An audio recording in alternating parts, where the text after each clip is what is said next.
नमस्कार। उत्तर प्रदेश की खबरें लेकर मैं हूं आपके साथ संदीप निरंजन। सरकार खबरों को रुक कर लेते हैं। रक्षाबंधन के त्योहार पर बहनों को भाइयों तक पहुंचने में कोई परेशानी ना हो, इसके लिए उत्तर प्रदेश की योगी सरकार ने खास तैयारी की है। 26 से 31 अगस्त तक 6 दिनों के लिए प्रदेश में अतिरिक्त बसें चलाई जाएंगी। खासतौर पर पूर्वी उत्तर प्रदेश की ओर जाने वाले यात्रियों की संख्या को देखते हुए सेवाएं बढ़ाई जाएगी। लखनऊ, कानपुर समेत प्रमुख शहरों के लिए भी मांग के अनुसार अतिरिक्त बसों का संचालन होगा। इसी पर देखिए हमारी एक खास रिपोर्ट।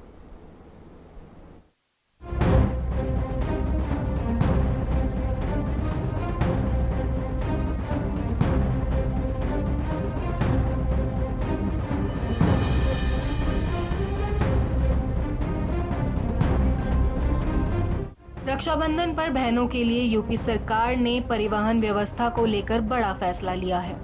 त्योहार के दौरान यात्रियों की बढ़ती संख्या को देखते हुए 26 अगस्त से 31 अगस्त तक 6 दिनों के लिए अतिरिक्त बसों का संचालन किया जाएगा। परिवहन राज्य मंत्री स्वतंत्र प्रभार दयाशंकर सिंह ने परिवहन निगम को अधिकतम बसें चलाने के निर्देश दिए हैं। खासतौर पर पूर्वी उत्तर प्रदेश की ओर जाने वाले यात्रियों की अधिक भीड़ को देखते हुए अतिरिक्त सेवाओं पर जोर दिया गया है। लखनऊ और कानपुर समेत कई प्रमुख गंतव्यों के लिए भी मांग के अनुसार बसों की संख्या बढ़ाई जाएगी। सरकार ने सिर्फ बसों की संख्या बढ़ाने पर ही फोकस नहीं किया है, बल्कि यात्रियों की सुविधाओं को भी प्राथमिकता दी गई है। बसों और बस स्टेशनों पर साफ सफाई, स्वच्छ पेयजल, पर्याप्त रोशनी और पंखों की व्यवस्था सुनिश्चित करने के लिए निर्देश दिए गए हैं। यात्रियों को बसों की जानकारी लगातार मिलती रहे, इसके लिए 24 घंटे कंट्रोल रूम की व्यवस्था होगी। भीड़ वाले बस स्टेशनों पर पर्यवेक्षकों की तैनाती रहेगी और अधिकारी लगातार व्यवस्थाओं की निगरानी करेंगे। वहीं दिल्ली से मुरादाबाद, बरेली होते हुए पूर्वी क्षेत्रों और दिल्ली से अलीगढ़, कानपुर होते हुए पूर्वी यूपी की ओर बस संचालन में जरूरत के मुताबिक मौजूदा प्रतिबंधों में छूट दी जा सकेगी।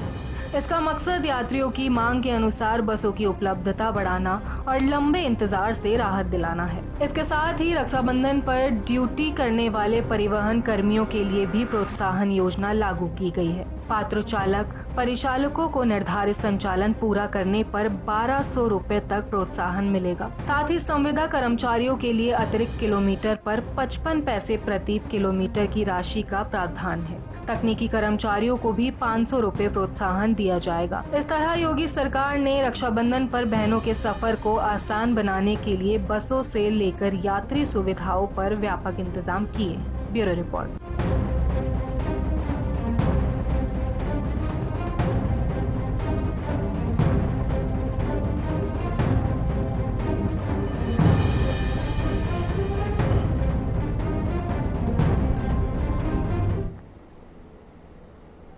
तो वहीं दिल्ली में केंद्रीय गृह मंत्री अमित शाह ने अपने आवास पर हर घर तिरंगा अभियान के अंतर्गत तिरंगा लहराया। आपको बता दें, दिल्ली में हर घर तिरंगा अभियान के तहत गृह मंत्री अमित शाह ने तिरंगा फहराया। तस्वीर आप देख सकते हैं। बीजेपी लगातार हर घर तिरंगा अभियान चला रही है और देश भर में अभियान चलाया जा रहा है। अलग अलग राज्यों में भी तिरंगा यात्राएं निकाली जा रही है। इसी कड़ी में अब हर घर तिरंगा अभियान के तहत केंद्रीय गृह मंत्री अमित शाह ने भी अपने आवास पर राष्ट्रध्वज फहराया।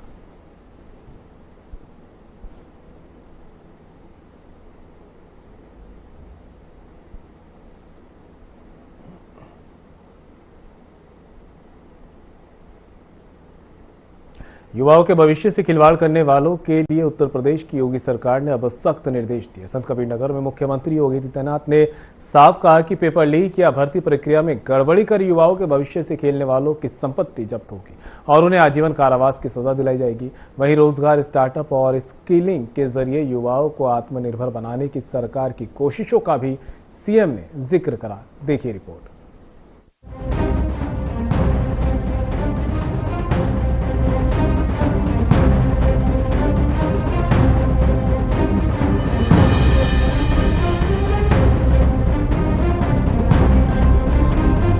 युवाओं के भविष्य से खिलवाड़ करने वालों पर अब सीधे चोट की तैयारी है। मुख्यमंत्री योगी आदित्यनाथ ने साफ कर दिया है कि पेपर लीक या भर्ती प्रक्रिया में गड़बड़ी करने वालों को किसी भी कीमत पर बख्शा नहीं जाएगा। ऐसे लोगों की संपत्ति जब्त करने और आजीवन कारावास की सजा दिलाने की बात कही गई है। योगी सरकार का ये सख्त रुख प्रतियोगी परीक्षाओं की तैयारी कर रहे लाखों युवाओं के हित में बड़ा संदेश माना जा रहा है। सरकार ने भर्ती प्रक्रिया में पारदर्शिता पर जोर दिया है। आपके समय में मेडिकल कॉलेज नहीं थे, आप लोगों ने मेडिकल कॉलेज बनाने में रुचि भी नहीं ली, तो बच्चा लेता एडमिशन कहां लेता?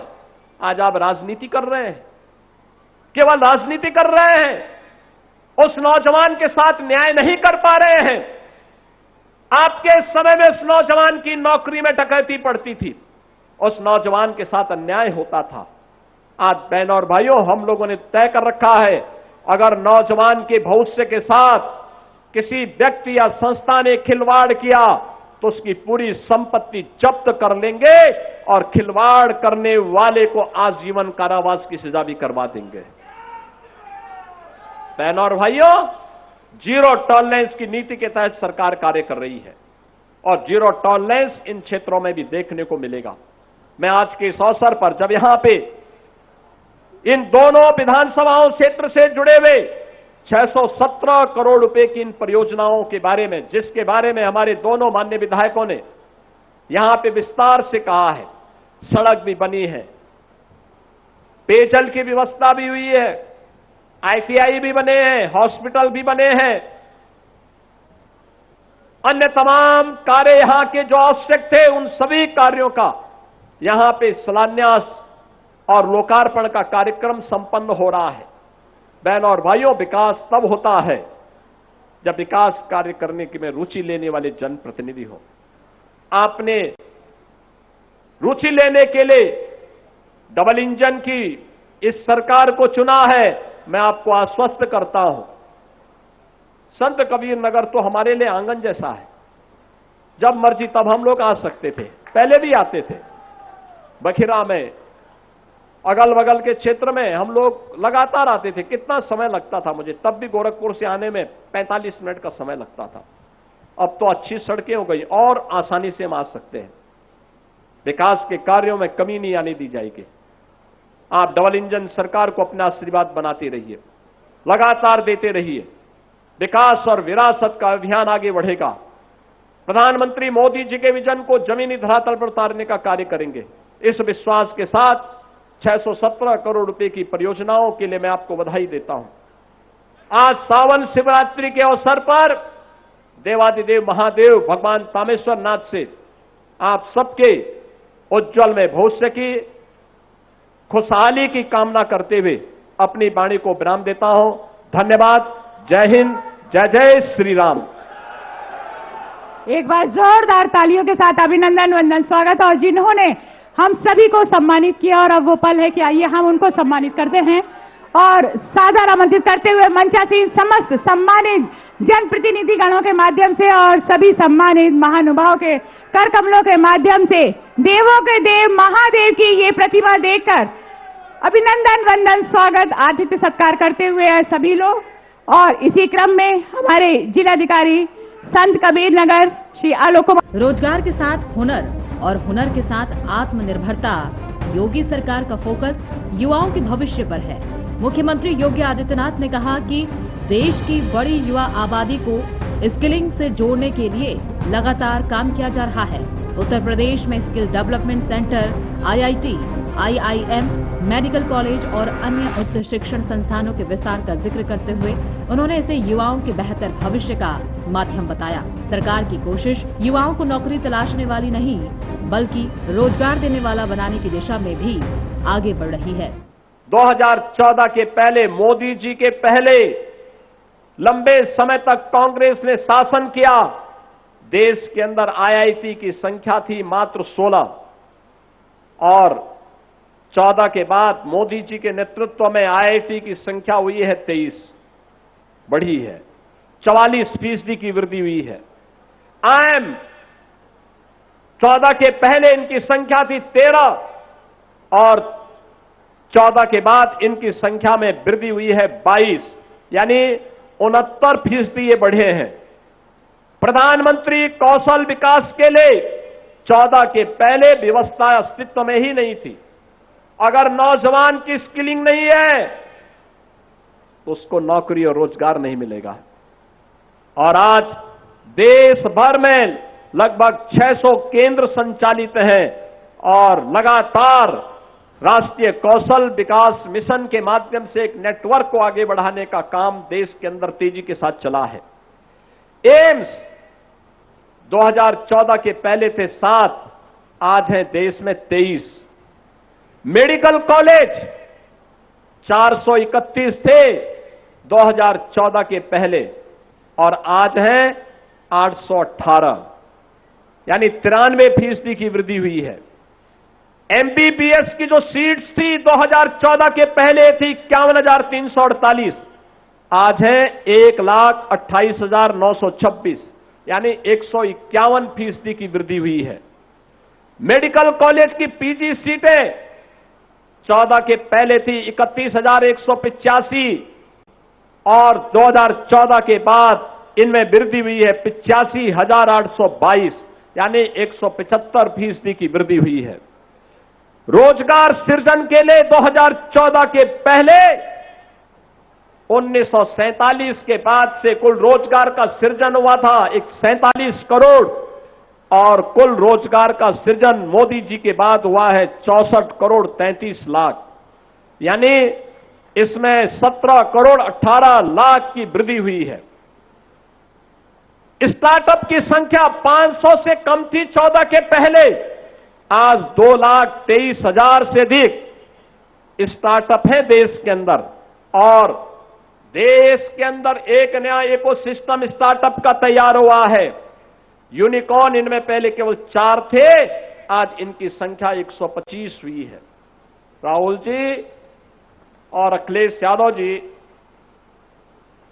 आप पता नहीं पढ़े लिखे हैं या नहीं हैं, आपके वक्तव्य, आप लोगों के द्वारा कही जाने वाली बातें कभी कभी हास्यास्पद होती हैं, आप लोगों को कटघरे में खड़ा कर देती है। लेकिन मैं आपसे कहना चाहता हूं, एम्प्लॉयमेंट के लिए स्किलिंग चाहिए। आज के नौजवान की जो हमारे पास डेमोग्राफिक डिविडेंड के रूप में 56 से 60% युवा जनशक्ति है, इसकी स्किलिंग के लिए कार्य किए जाने की आवश्यकता थी, जो डबल इंजन की भाजपा की सरकार ने आगे बढ़ाया है। उसकी स्किलिंग हो रही है, उसके लिए एम्प्लॉयमेंट की व्यवस्था हो रही है, स्टार्टअप का एक इकोसिस्टम तैयार किया गया है। ये IIT, triple IT, IIM, AIIMS, medical college की श्रृंखला, ये स्किल डेवलपमेंट सेंटर की श्रृंखला इन्हीं नौजवानों की स्किलिंग का और इनके लिए अपने भविष्य को उज्जवल बनाने का एक माध्यम बना है। युवाओं के सपनों को पंख देने के साथ यूपी में स्टार्टअप का माहौल भी तेजी से मजबूत होने का दावा है। मुख्यमंत्री योगी आदित्यनाथ ने बताया कि देश में स्टार्टअप की संख्या 2014 से पहले 500 से भी कम थी, जो अब 2,23,000 से ज्यादा हो गई है। यूनिकॉर्न की संख्या भी बढ़ी है। योगी सरकार रोजगार, स्टार्टअप और स्किलिंग को युवाओं की ताकत बनाने पर जोर दे रही है। यही वजह है कि सरकार की नीतियों में युवा शक्ति को केंद्र में रखा गया है। युवाओं के भविष्य की सुरक्षा से लेकर रोजगार और स्टार्टअप तक मुख्यमंत्री योगी आदित्यनाथ ने संत कबीरनगर से सरकार की प्राथमिकताएं गिनाई। एक तरफ पेपर लीक और भर्ती में गड़बड़ी करने वालों पर सख्त कार्रवाई का संदेश दिया है, तो दूसरी तरफ युवाओं को स्किलिंग, शिक्षा और रोजगार के नए अवसर देने का दावा। अब सरकार की इस नीति का असर जमीन पर कितना दिखाई देता है, ये आने वाला वक्त बताएगा। लेकिन इतना साफ है कि योगी सरकार युवा भविष्य के साथ खिलवाड़ को लेकर जीरो टॉलरेंस का संदेश दे रही है। Bureau report.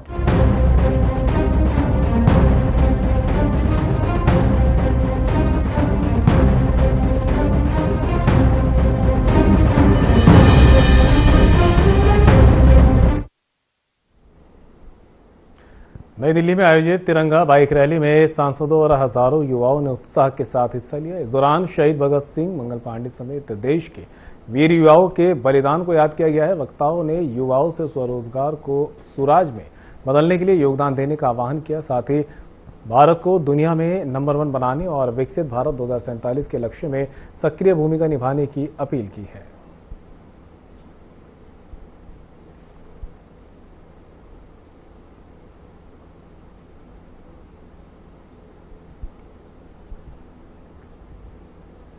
स्वतंत्रता दिवस कार्यक्रम में केंद्रीय मंत्री गजेंद्र सिंह शेखावत ने तिरंगे के सम्मान और देश के वीर शहीदों के बलिदान को याद किया। उन्होंने कहा कि हाथ में तिरंगा उठाने का सम्मान हमें असंख्य लोगों के बलिदान की वजह से मिला है। उन्होंने देशवासियों से राष्ट्रध्वज के सम्मान और देशभक्ति की भावना को मजबूत करने का आह्वान किया। कार्यक्रम के दौरान राष्ट्र प्रेम और एकता का संदेश दिया गया।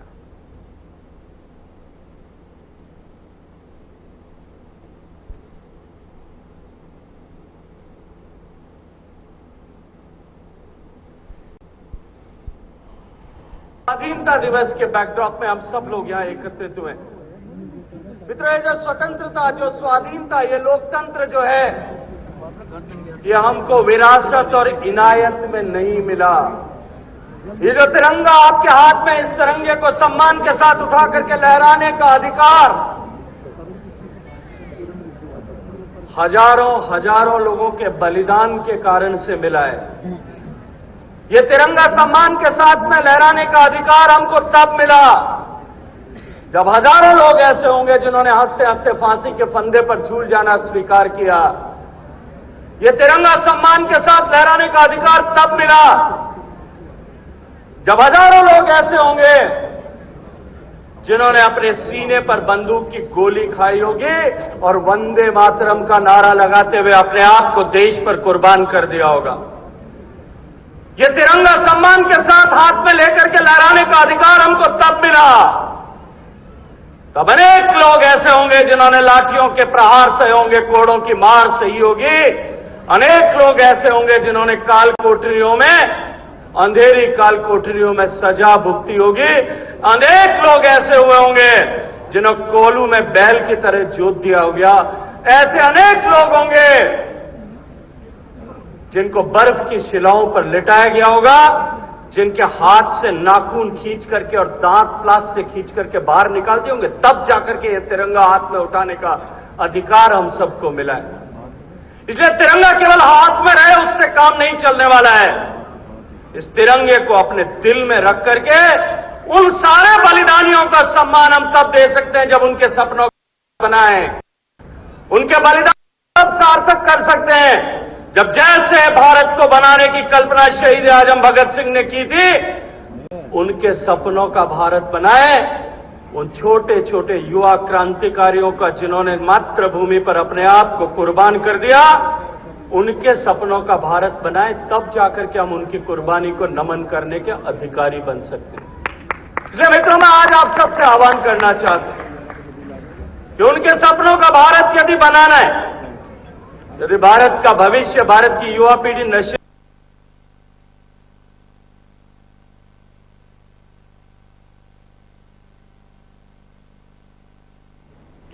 कभी जिस पूर्वी उत्तर प्रदेश की पहचान पलायन, बेरोजगारी और बदहाल व्यवस्था की खबरों से होती थी, आज उसी पूर्वांचल को विकास, निवेश और रोजगार की नई तस्वीर के तौर पर पेश किया जा रहा है। गोरखपुर में मुख्यमंत्री योगी आदित्यनाथ ने बदलते पूर्वी उत्तर प्रदेश की तस्वीर सामने रखते हुए कहा कि अब यहां के युवा रोजगार के लिए बाहर नहीं जा रहे बल्कि दूसरे राज्यों के उद्योगपति यूपी में निवेश के लिए पहुंच रहे हैं। आखिर पूर्वांचल में ऐसा क्या बदला, देखिए हमारी एक खास रिपोर्ट।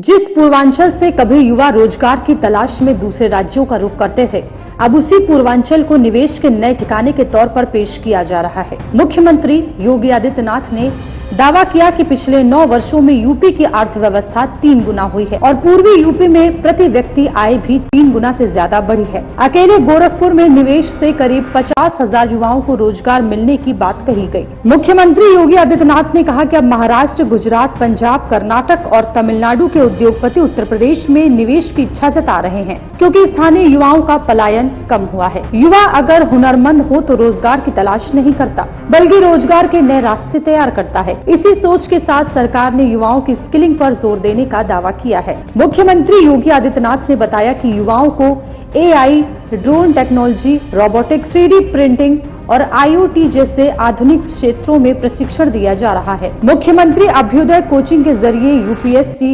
UPPSC, नीट और IIT JEE जैसी परीक्षाओं की तैयारी कराई जा रही है। वहीं PM इंटर्नशिप, CM इंटर्नशिप और मुख्यमंत्री युवा उद्यमी योजना के जरिए नौकरी के साथ स्वरोजगार के अवसर भी उपलब्ध कराने की बात कही गई। यानी फोकस सिर्फ रोजगार नहीं बल्कि रोजगार देने वाले युवा तैयार करने पर भी है। विकास की असली तस्वीर सिर्फ बड़े निवेश से नहीं बल्कि स्कूल और कॉलेज की बदलती तस्वीर से भी दिखाई देती है। मुख्यमंत्री योगी आदित्यनाथ ने पूर्वी यूपी में शिक्षा के क्षेत्र में हुए बदलावों का जिक्र किया। उनके मुताबिक 9 वर्षों में गोरखपुर, आजमगढ़, बलरामपुर, मिर्जापुर और भदोही में 5 नए विश्वविद्यालय स्थापित किए गए। वहीं ऑपरेशन कायाकल्प के जरिए 1,36,000 बेसिक स्कूलों में बुनियादी सुविधाएं मजबूत की गयी। Smart class, digital library, furniture, शौचालय और पेयजल जैसी सुविधाओं पर जोर दिया गया। सरकार के मुताबिक इन प्रयासों से स्कूलों का ड्रॉप आउट रेट 19% से घटकर करीब 3% रह गया है। पूर्वांचल के विकास को लेकर मुख्यमंत्री योगी आदित्यनाथ ने आंकड़ों और योजनाओं के जरिए सरकार की तस्वीर सामने रखी। रोजगार, निवेश, शिक्षा और स्किलिंग पर जोर देने का दावा किया गया। लेकिन विकास की असली सफलता तभी मानी जाएगी जब इसका असर जमीन पर दिखाई दे और हर युवा को अपने ही क्षेत्र में बेहतर अवसर मिले। अब सवाल यही है कि क्या बदलता पूर्वी उत्तर प्रदेश आने वाले वर्षों में यूपी की अर्थव्यवस्था का बड़ा इंजन बनेगा और क्या यहाँ के युवा पलायन नहीं बल्कि अपने प्रदेश में भविष्य चुनेंगे। Bureau report.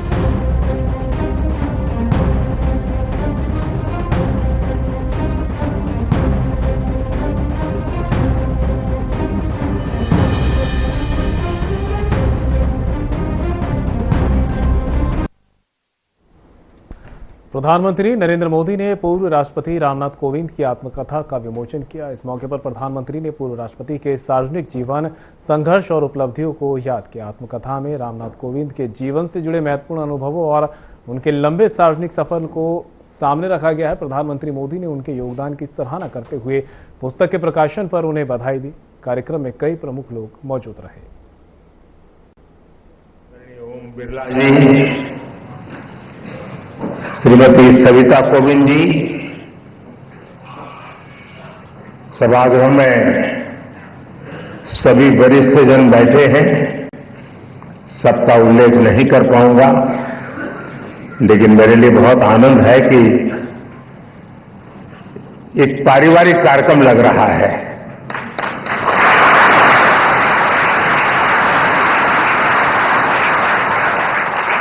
भाइयों बहनों, आज हमें श्री रामनाथ कोविंद जी की आत्मकथा के विमोचन का अवसर मिला है। मुझे खुशी है कि मुझे भी इस कार्यक्रम का हिस्सा बनने का सौभाग्य मिला है। कोविंद जी से मेरा बहुत लंबा परिचय रहा है। उन्हें करीब से जानने का भी अवसर मिला है और राष्ट्रपति के रूप में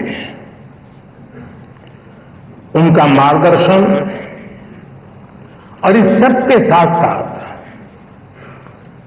उनका मेरे प्रति विशेष स्नेह, उनकी आत्मीयता, ये मेरी बहुत बड़ी पूंजी रही है।